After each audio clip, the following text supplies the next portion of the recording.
Nama saya Theophilus Sebiano dari kelas 10 MIPA 2 nomor absen 32. Hari ini saya akan mempresentasikan tentang jawaban PTS uraian mata pelajaran PPKN. Kader pemimpin pengabdi yang Pancasilais adalah menjadi seorang pemimpin yang tidak hanya menyuruh anggotanya untuk melakukan suatu tugas tertentu atau hanya santai-santai atau diam saja. Menjadi pemimpin pengabdi berarti menjadi pemimpin yang benar-benar mengesampingkan waktu, tenaga, serta kepentingan pribadi untuk secara penuh mengabdikan diri kepada sesama di sekitar kita. Menjadi pemimpin pengabdi juga berarti menjadi pemimpin yang tidak berada di atas anggotanya, melainkan setara dan sejajar dengan anggotanya, di mana di dalam suatu organisasi akan ada relasi bekerjasama antara pemimpin dan anggota. Pancasilais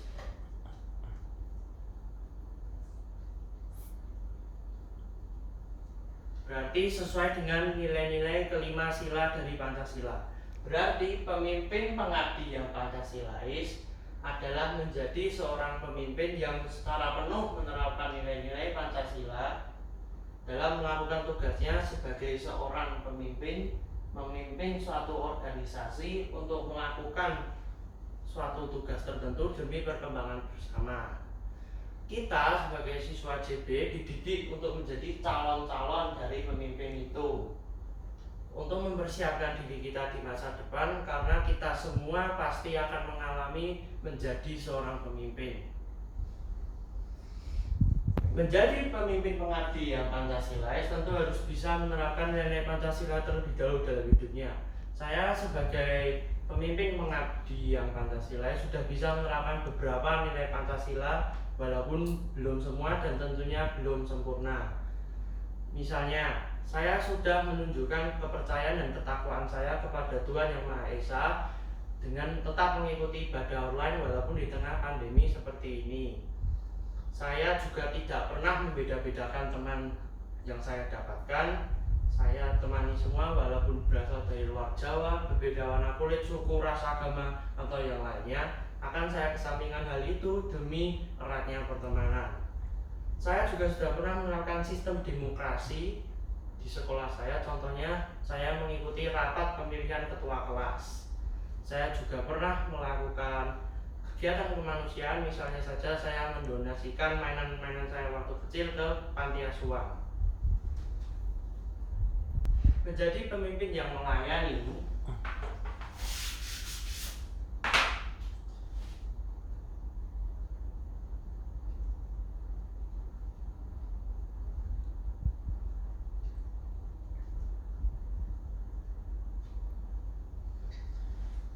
berarti menjadi pemimpin yang juga mau menjadi anggota. Walaupun sekiranya tugas dari anggota itu berat, susah, atau mungkin di luar kemampuannya, tetapi tetap akan mencobanya untuk menunjukkan kepada anggota itu bahwa jika pemimpin itu melayani, maka secara langsung anggota juga akan ikut melayani. Saya sebagai calon pemimpin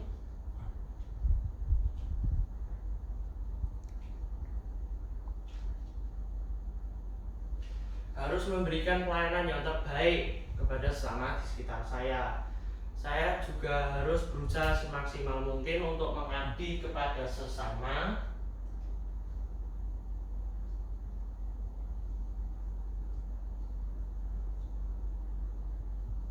yang mungkin sekiranya membutuhkan pertolongan dari saya. Dalam memberikan pertolongan itu atau dalam mengabdi itu, saya tidak akan melihat latar belakang dari orang yang saya layani itu. Oke, contohnya saja di lingkungan rumah, apabila saya melihat ibu saya sedang sibuk, saya akan langsung membantunya. Contoh lain di lingkungan sekolah, teman saya tidak tahu soal materi yang dijelaskan, saya tidak akan ragu untuk membuang sedikit waktu saya untuk kemudian menjelaskan kepada teman saya. Apabila tetangga saya mungkin ada yang kerabatnya meninggal, maka saya akan menawarkan diri untuk membantu dalam kelancaran acaranya. Bisa juga misalnya tetangga saya sedang sakit, saya akan menjenguknya untuk kemudian memberikan semangat agar mereka cepat sembuh.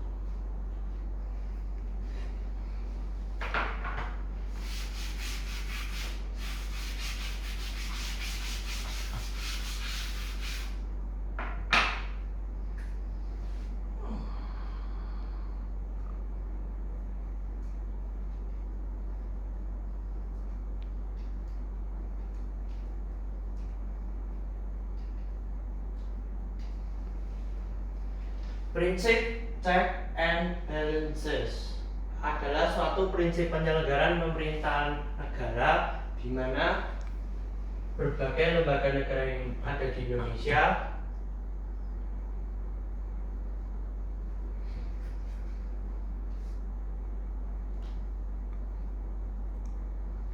misalnya saja lembaga yudikatif,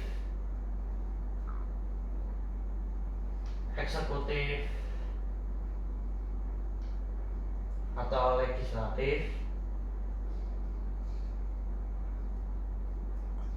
memiliki kedudukan yang sederajat dan sama.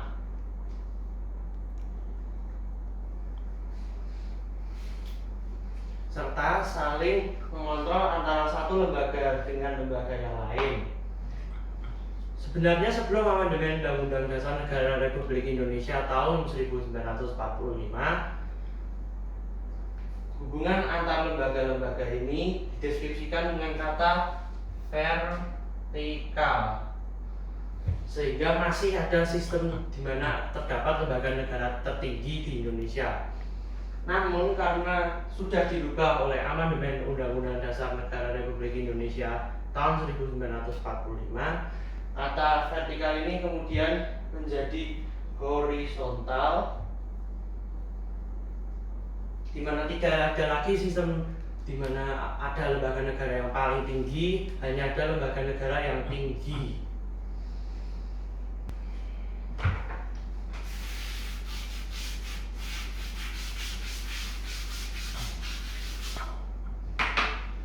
Di Indonesia sendiri, prinsip check and balances sebenarnya sudah dilakukan beberapa kali dalam praktik penyelenggaraan negara. Misalnya saja, ada hubungan antara DPR dan pemerintah.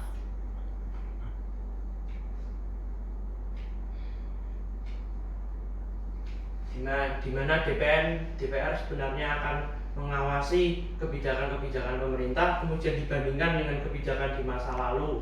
Apakah ada perkembangan dari masa lalu ke masa sekarang itu, atau sebenarnya sama-sama saja. Kemudian ada kerjasama antara DPR dan Presiden,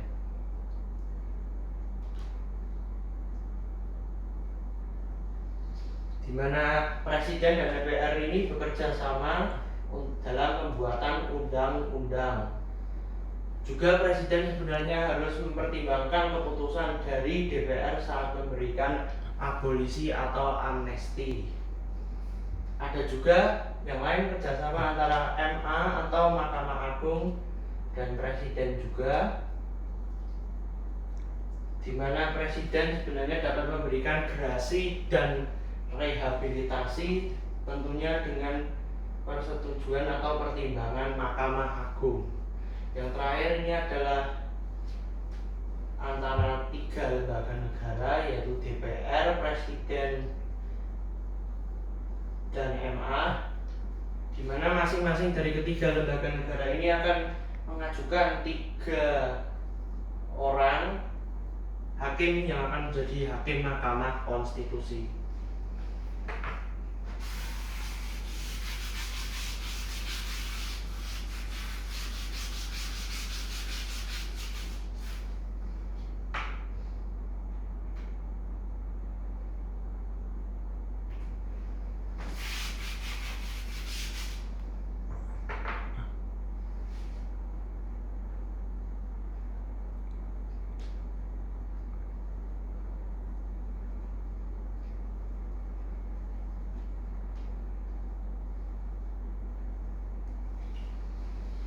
Penerapan good governance di Indonesia sebenarnya sudah sedikit demi sedikit diterapkan, walaupun jika menurut pendapat saya tentunya belum sempurna dan masih banyak yang bisa diperbaiki.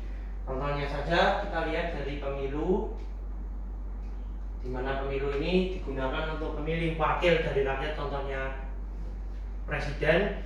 Itu melalui proses pemilu di mana nanti orang-orang kalau sudah berusia 17 tahun ke atas mereka dapat menggunakan haknya untuk memilih pilihan kita. Atau contoh yang lain terkaitan dengan hukum, di mana hukum ini tidak memandang dulu siapa yang melakukan kesalahan, maka hukum sama bagi semua orang, bahkan jika orang itu adalah pejabat tinggi sekalipun. Atau yang dekat saja dengan kita, misalnya saja guru. Guru ini kalau mengajar selalu menjunjung tinggi keadilan, di mana guru mengajar murid-muridnya sama.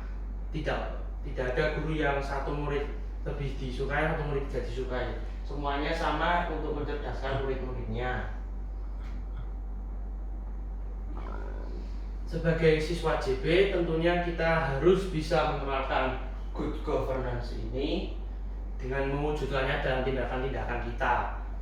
Contohnya saja, saya sebagai siswa tentunya memiliki yang namanya cita-cita. Maka saya akan berusaha keras untuk mewujudkan cita-cita saya itu agar dapat terwujud di masa depan nanti. Selain itu, saya sebagai siswa juga tentunya pernah ulangan, atau mungkin yang sedang saya jalani ini adalah PTS, dimana kalau PTS itu sebaiknya saya harusnya belajarnya berhari-hari yang lalu atau mencicil, bukan malah SKS. Saya tidak akan SKS karena itu bukan prinsip dari efektivitas dan efisiensi. Atau contoh yang lain berkaitan dengan keterbukaan terhadap sesama. Saya akan terbuka dengan cara mengatakan hal yang jujur dan hal yang sebenarnya atau tidak hoax kepada semua orang yang saya temui. Terakhir,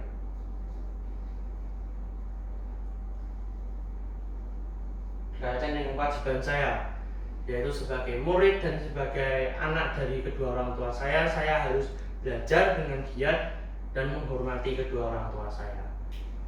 Sekian dari saya, terima kasih. Mohon maaf apabila ada kata-kata yang kurang berkenan.